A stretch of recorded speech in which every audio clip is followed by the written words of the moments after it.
याद है, क्योंकि भारत में चुनाव बड़े लगे हैं।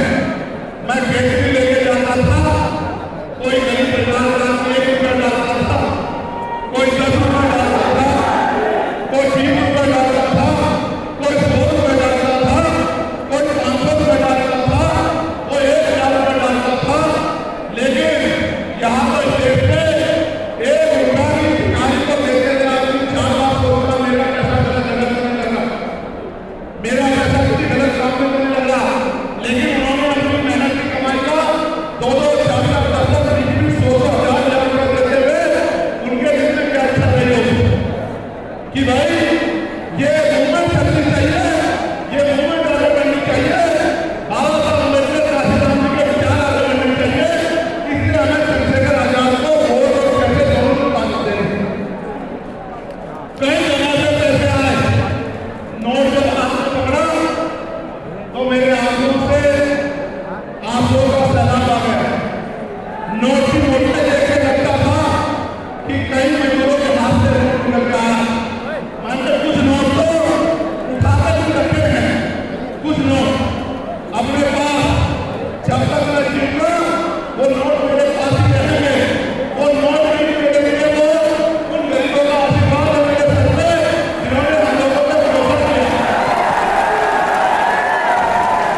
बहुत सारी बातें आपके कानों में डाली जाएंगी।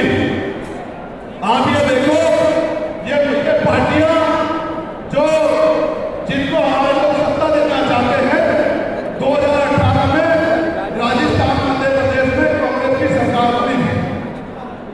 कांग्रेस के लोग अपने 20 एमएलए को छोड़ के भारतीय जनता पार्टी में चले गए, उनकी सरकार बन गई। उनके लोगों ने उनको राजनीति